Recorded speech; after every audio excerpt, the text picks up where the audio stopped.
Alright, we got the truck loaded up here and we're ready to make our first trip of many, I'm sure, to Klamath County, Klamath Falls County. So we're gonna head up there today. My allergies are killing me today, and it's supposed to be over 100 here in Sacramento, 104 I think, and it's only gonna be 85 up there. And with all the trees and stuff, it'll probably be below that. So it's a good day to head up there, day one, and we'll see how it goes. Alright, so we had a little problem with our tarp that was covering our water tank. It was flopping in the wind and it was literally gonna fly off the back of the truck. So I got it here. We just pulled it off. You can see back here the water tank's not covered anymore, and we're gonna keep going and hope for the best. It's not even 10 o'clock yet, and we're about to hit 100 miles. Alright, so we're at about 200 miles now, and the truck has a little less than half a tank of gas, so it could probably get around 350 on a tank. We just went through the mountains and went over Lake Shasta, which is always my favorite part because it's so green on the other side when you come out, and it really makes you feel like you're getting close to Oregon. So I think we're over halfway. I'm not exactly sure. I just know that I go north until Weed, and then I go on to a different freeway after that. So more updates to come, but we're about 200 miles in. Alright, so here's a life hack on how to figure out how many miles per gallon you get. So before I started the trip, I filled it all the way up to full like it is right now, and I reset my trip right here. So I know that I've gone 231.5 miles since I was at full last. So I just filled up again. It was at maybe a third of a tank. And now I can take my miles, which I know is 231.5, and divide it by however many gallons I just put in, and that'll tell me my miles per gallon.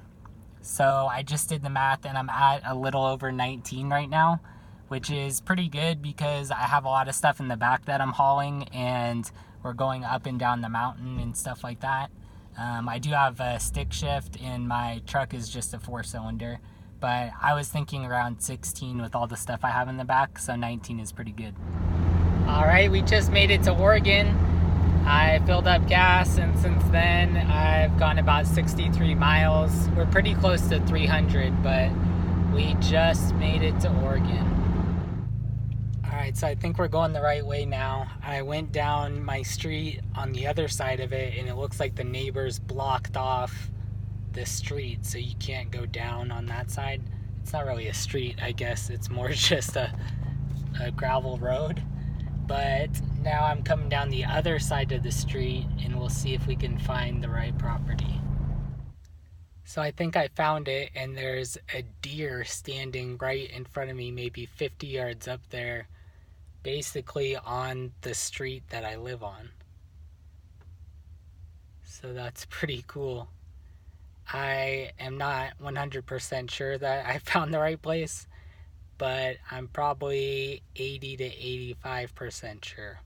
So I'm going to get out and check it out, and hopefully it's the right one.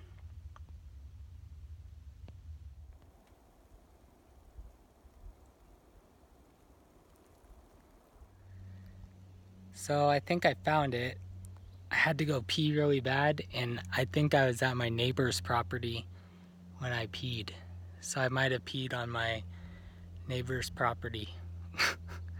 Doesn't look like there's anyone over there, but there is some line up to separate the different plots, I guess. But I think I found mine, so I'm going to pull my truck up, see if we can get back here to the middle part where I want everything to be set up. So I just got here and scoped it out and figured out where I was going to put both my domes, and right where I was gonna have my metal dome that I'm gonna live in, it looks like someone already built a little campfire here. So it does look pretty old, but free campfire. So I got everything set up here, or unloaded rather, and now I have to go back to Home Depot, which is about 30 minutes away, to get some concrete blocks to lay my greenhouse on. The greenhouse has to be tall enough so when I catch the water, it can drain into my tote over here. So I gotta get it probably 4 feet up off the ground. So I'm gonna need a lot of cinder blocks. Kinda sucks to drive 5 hours up here to just have to work, but it's also pretty nice. There's no one out here. So I'm gonna eventually need 2 pallets of these bricks, but the guy doesn't think my truck will hold it. So instead of 100, which is a pallet, I got 50 in there. But Home Depot is a half an hour each way. So guess we're gonna just take this 50 and see what we can do with that. Alright, so I got some good sections of the dome built in. And the reason why I started building the dome before I put the concrete blocks down is that if you look at the angle here, it kind of starts to torque and bend as you put it together.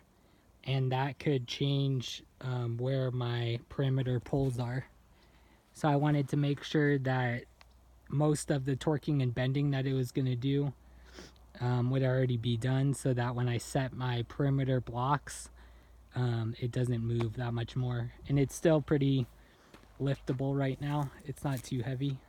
So I should be able to get the blocks under it and then kind of lift it up as I go. So it's a little bit after 7 and I got the first layer of brick done. This is probably the hardest one because I had to move the geodome each time I was laying the concrete. Now I can just go over it and just do it without the geodome. So I have a little bit of concrete left. I'm going to try and throw these before it gets too dark. The sun's already behind the trees, but there's still some daylight out here, so I'm gonna see what else I can do before it gets dark. Alright, so the first layer took 36 bricks and I laid the rest of them across there, 14 of them. So the second layer should only take 34 because on the ends here I don't really care, and I'm going over the middle of the bricks, as you can see on the second layer there. So I should save 2 bricks on the next layer, and then the third layer will take 36 as well. So out of 100, I can almost get 3 layers. So I might be able to do 150 or something like that instead of the full 200, which would save me a whole extra trip. But it's getting dark, so I need to clear out the bed of my truck, and that's going to be bed tonight. So we'll see how comfortable that is. So day 1 is almost over and I am exhausted. I did so much driving today. It was 5 hours up here, a little more because of construction. And then driving to Home Depot and back is another hour. And I couldn't load the whole pallet of concrete blocks in my truck, so I had to hand stack them in the back of my truck from the pallet and then unstack them when I got back to my property here. So I did all that, put the dome together, explored the property a little bit to see where the property lines were and things like that. I walked my driveway and made a little road so I could avoid all of the stumps and little dips and stuff like that. And it's almost 9 o'clock and there's still some light out. It's not even dark yet and I'm so tired. There's a lot of mosquitoes out here. I didn't really think about that. I probably should have. I do have a t-shirt instead of a tank top that I could wear. And then I have a blanket, so I'll be under the blanket And then I'll probably put this tank top over my face so the mosquitoes don't get my face, but so tired. Alright, I'll see you guys tomorrow.